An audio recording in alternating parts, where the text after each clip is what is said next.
Welcome to the Deep Dive. Today we're getting into something really fascinating, this idea of soul ties. Exactly. Those, unseen energetic connections we form with people. We're looking at it through the lens of Sheikh Nurjan Miramati's teachings. Right. And our goal here is to kind of unpack how these connections, these ties, can either, lift you up or maybe hold you back. Yeah, and finding some practical insights from the source on, how to manage them for your highest good, really. Okay, so let's start there. This term soul ties. What exactly are we talking about according to the source? How do they work? It's pretty profound.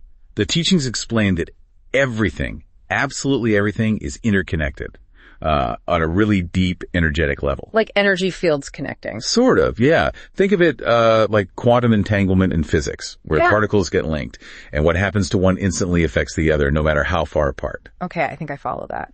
So, spiritually speaking, the source says when souls interact, they can form these, similar deep bonds.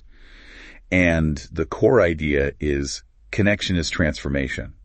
Your ties literally shape your spiritual reality. That's wow. So how do these connections actually form? Is it always something we consciously decide? Or can it just happen? Both, actually. The teachings say, they can be voluntary, like, taking a pledge, dedicating yourself to a spiritual path or a guide. That's a conscious tie. Right. Makes sense. But here's the really interesting part. They can also form involuntarily. Just by being exposed to a teacher's influence, their presence, even like a video or their voice. Just exposure. Really. It's described as this ancient spiritual truth, being tied or bonded to a certain reality. And it's fascinating because science is kind of catching up, showing how these unseen things are more, evident now. Okay, so if these ties are forming, how do we make sure they're good ones? Well, that leads to the positive side. Connecting with what the source calls high vibrational individuals or true spiritual guides. That can be hugely beneficial. High vibrational, positive energy. Exactly. The source uses this image of loaded ships, people who've gathered immense spiritual knowledge, divine blessings. When you connect, it's like their spiritual cargo can directly, elevate your own energy.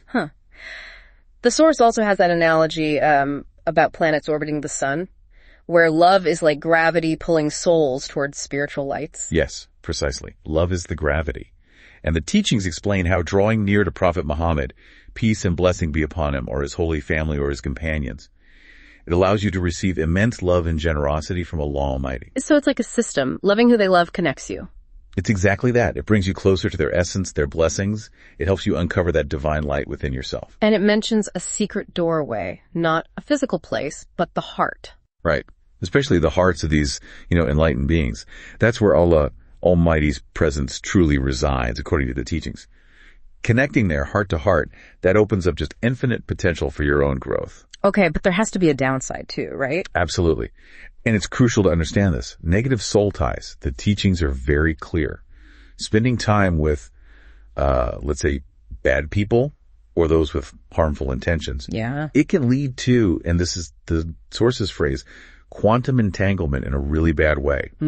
Their negativity, their burdens, their difficulties, they can actually become yours.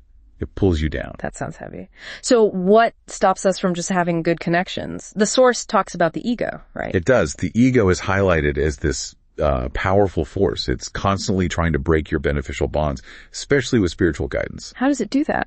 Using logic, maybe, or distractions. Yeah. Anything to pull you away from those deeper realities, to keep you sort of disconnected from growth. Yeah. And there's also talk of, the eternal consequences of our actions on the soul, especially causing harm.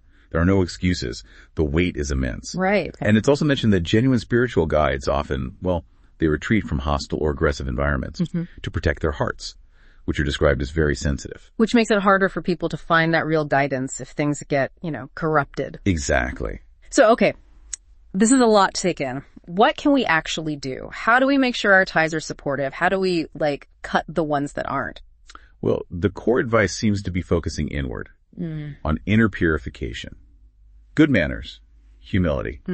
That's presented as the real doorway to spiritual growth. It's about how you actually are in the world. And specific practices. Yes, key practices are mentioned. Divine remembrance, like repeating sacred phrases mindfully, and praises upon Prophet Muhammad, peace and blessing be upon him. These aren't just words. They're described as powerful sound vibrations. Vibrations that do what? that can destroy negative energies. The Source even calls them spiritual parasites. These practices essentially purify your inner space. They heat up your spiritual system, which means intensifying your inner light and strength. Interesting.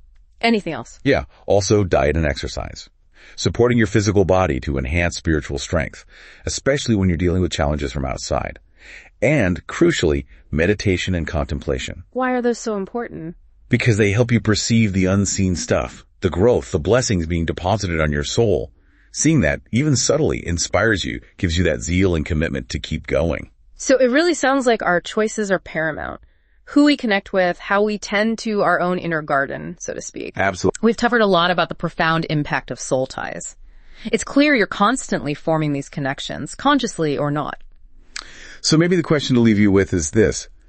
If everything really is interconnected, down to this quantum energetic level, how vigilant are you going to be? How carefully will you choose your connections, cultivate the ones that truly uplift your soul, to make sure you're entangled with goodness and not, weighed down by what doesn't serve your highest purpose?